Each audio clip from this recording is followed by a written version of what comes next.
Hello, everyone, and welcome to our first edition of The Dirt. I'm your host, Mike Howell, Senior Agronomist with Nutrien. The Dirt podcast is designed to be an educational outreach to deliver timely agronomic and soil fertility research, news, and information that listeners can use to become better educated on these topics. We will also have guest speakers join me to bring their expertise on the topic of the day. In addition, we will have some regular guests that will join us to provide information on topics like global market trends and weather trends that will affect crop production. The Dirt is being brought to you by eKonomics, farming's go-to information resource. On the eKonomics website, www.nutrien-economics.com, you will find concise summaries of the latest crop nutrition research, tips and tools for more productive soils, industry news, commodity futures prices, rainfall data, as well as our nutrient ROI calculator and nationwide nutrient balance analysis, and much, much more. Before we get started with this first episode, I want to take a few seconds and introduce myself. I am Mike Howell, Senior Agronomist with Nutrien. I've been with Nutrien for about 10 years now and provide technical support primarily to the eastern and southern regions of the United States. I'm based in South Mississippi, where I've lived for most of my life. Agriculture has been a way of life for me as long as I can remember.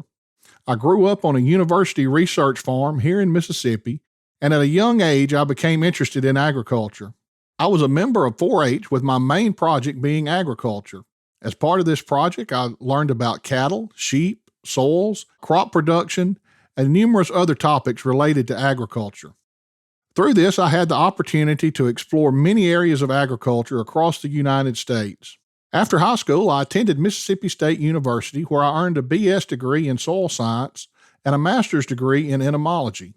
After graduation, I worked as an agronomic research manager on a research farm in the Mississippi Delta, and later served as an extension agent with the Mississippi State University Extension Service. In July of 2012, I joined the Agrium team, which later merged to form Nutrien. Again, welcome to our podcast. We are recording this episode March the 1st, and things are starting to get busy in the fields. Here in the South, many growers are getting ready to start corn planting just any day now, and growers further north aren't too far behind. I thought a good way to begin this podcast series, given that planting is just around the corner, would be to start off talking about taking soil samples. Today, we will begin our discussion talking about the importance of soil sampling, why growers should take soil samples, and how to properly take a good soil sample.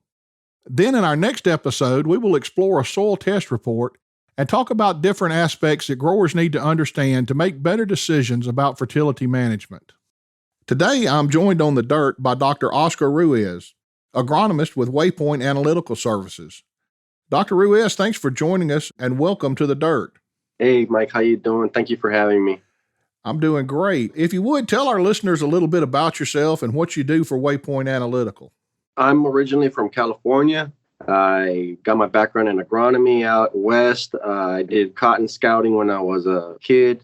I worked in, the college farm. I have a background in berries, Central California. I did some vegetable scouting out in Florida while I was doing grad studies.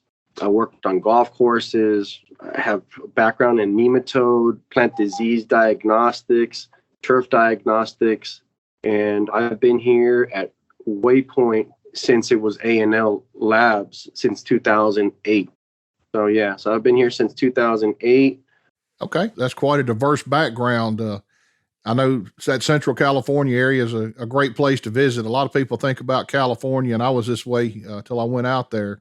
You think about the big cities, and that's totally not what the central part of California is all about. A lot different. Completely different. You're in a different state. That's right.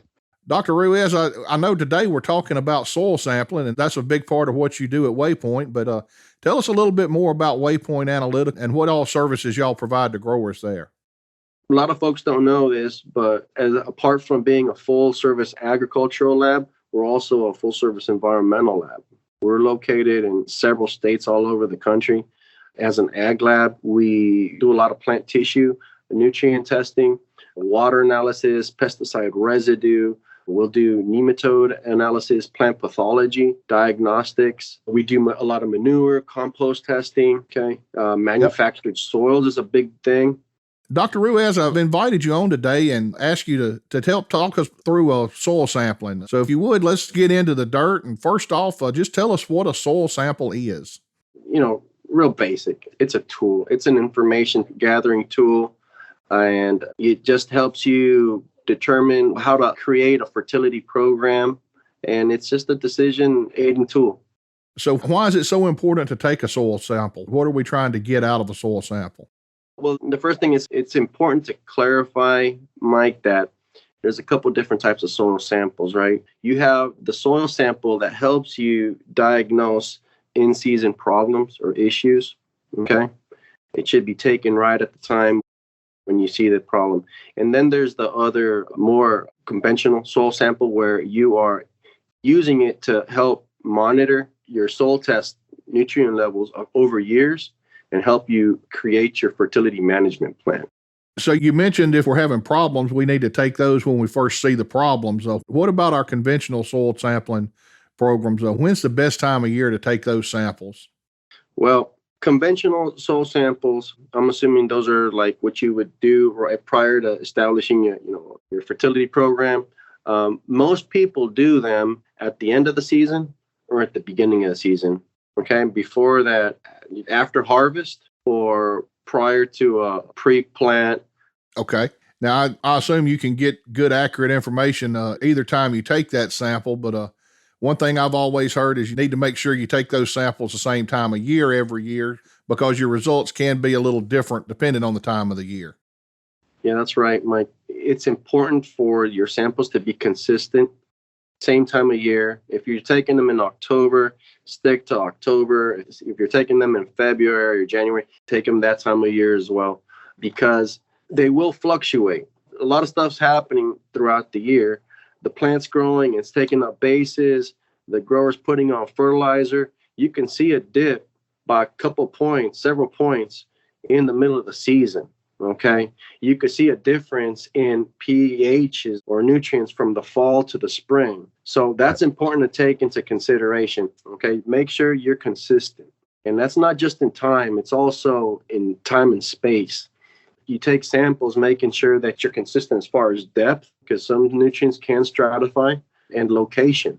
Okay, if you can pretty much stay close to where you had originally taken those samples, you could best monitor those positions. Now, there's another school of thought where, they might want to move around, but again, you need to take that into consideration.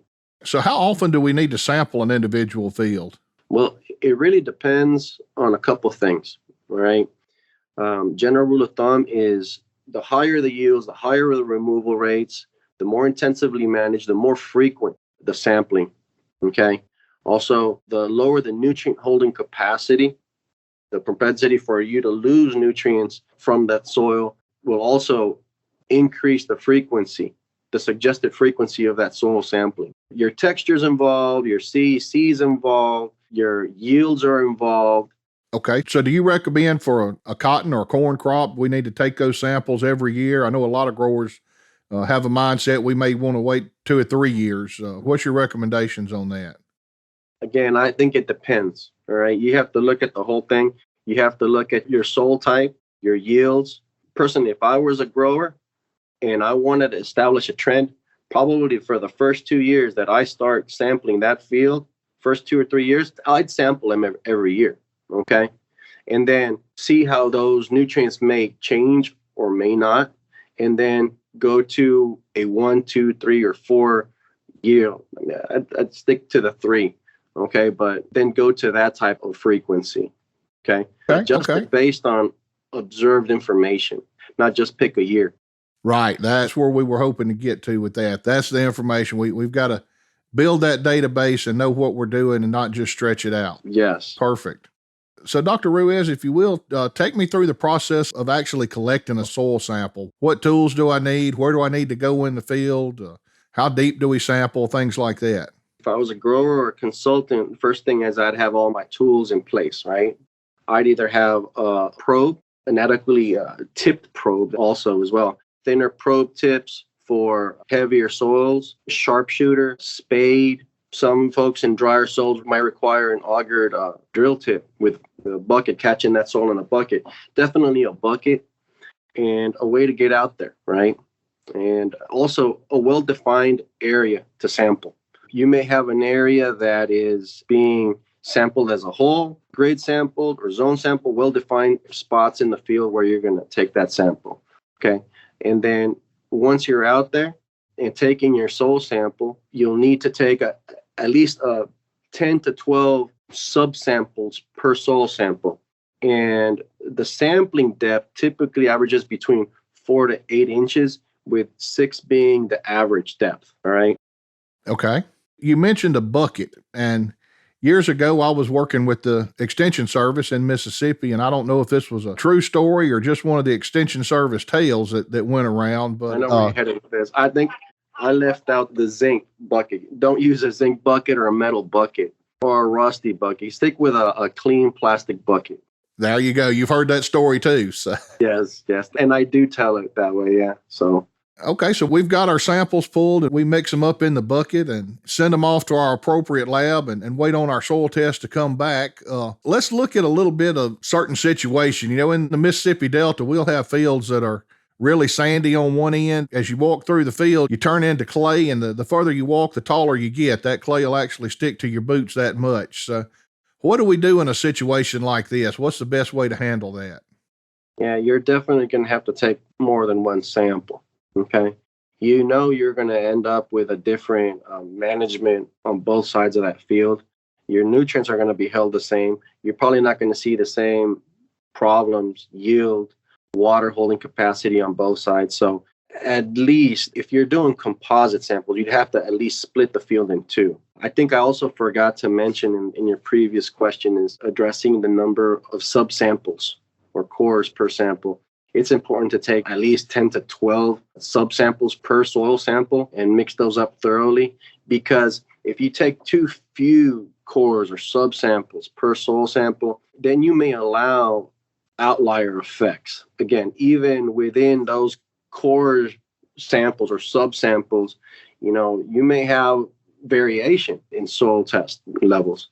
So the more samples you take, the less it becomes an effect on your soil test result. And you could get a more accurate picture of that nutrient levels in that area. Right. More subsamples is always better. It really doesn't matter what we're evaluating. I'm a big proponent of more data is always better. Yes, that's right. So I know a lot of growers these days are looking at variable rate technology. They'll do some grid sampling or zone sampling. Talk to us a little bit about taking zone samples or grid samples and why growers may be interested in doing that. So zone sampling is typically based on information that you already have regarding nutrient distribution in the field, yield across the field, textures, just established knowledge. And it's a way for a grower to probably reduce the number of soil samples taken. Now, these soil samples may not occur at the same density as a gridded field. Gridded field can allow you to see all the variation in the field. In some fields, probably to greater degree, to greater extent than the zone sample field. It's the grower and the consultant's going to have to be the best judge of that. But a grid sample will cover all your bases as far as seeing all the variation, okay? And it'll take that all into account. Okay, so if I had to begin a precision variable rate application program, I would start right off the bat with a grid. Okay. And grid samples are typically anywhere from 2.5 to 5 acre grids. That's average density of samples. Dr. Ruiz, I think that's all the questions I had today. Is there anything else that you think is important that we need to address before we close this episode? I think we've covered it. Okay. Dr. Ruiz, I want to thank you for joining us today. You've given us a lot of timely information that our listeners will be able to use to help them take better soil samples, which should give them better results on their reports. You talked about the need for soil sampling, how to properly take a soil sample, and the importance of being consistent in taking these samples. Finally, I just want to add that soil sampling is a vital step that all growers should be taking as part of their soil fertility plan. Without a good soil sample, it is impossible to know what nutrients are in your soil or what needs to be added to achieve optimum yields. Soil sampling is also a great way for farmers to be more productive while at the same time managing what they are applying to their fields, making them more profitable and better stewards of the land and our natural resources. Before we close, I want to let everybody know about a couple of upcoming events. On Tuesday, March 22nd at 10 a.m. Central Standard Time, Dr. Christy Preston will be presenting a webinar entitled Science-Based Nutrient Management in Times of High Fertilizer Prices. In this webinar, Christy will discuss the science behind nutrient management strategies and what is recommended to increase return on investment. She'll be diving into questions like agronomically, does it make sense to switch crops being grown in 2022? And how do you use science to decide how much fertilizer to apply this year? To register for this event, go to www.nutrien-eKonomics.com. And I also want to remind everyone that March 22nd is also National Ag Day. It's a day to recognize and celebrate the abundance provided by agriculture. Every year, producers, agriculture associations, corporations, universities, government agencies, and countless others across America join together to recognize the contributions of agriculture. The National Ag Day program encourages every American to understand how food and fiber products are produced, to value the essential role of agriculture in maintaining a strong economy, and to appreciate the role agriculture plays in providing safe, abundant, and affordable products. For more information on National Ag Day, you can visit their website at www.nationalagday.org. I want to thank our listeners for joining in today and invite you to join us next time on The Dirt when we are joined by Dr. Nathan Slayton with the University of Arkansas to talk about how to interpret a soil test report. For more information on soil sampling, you can visit our website at www.nutrien-eKonomics.com. We also welcome any feedback about this podcast or suggestions for future episodes. Thanks again for listening.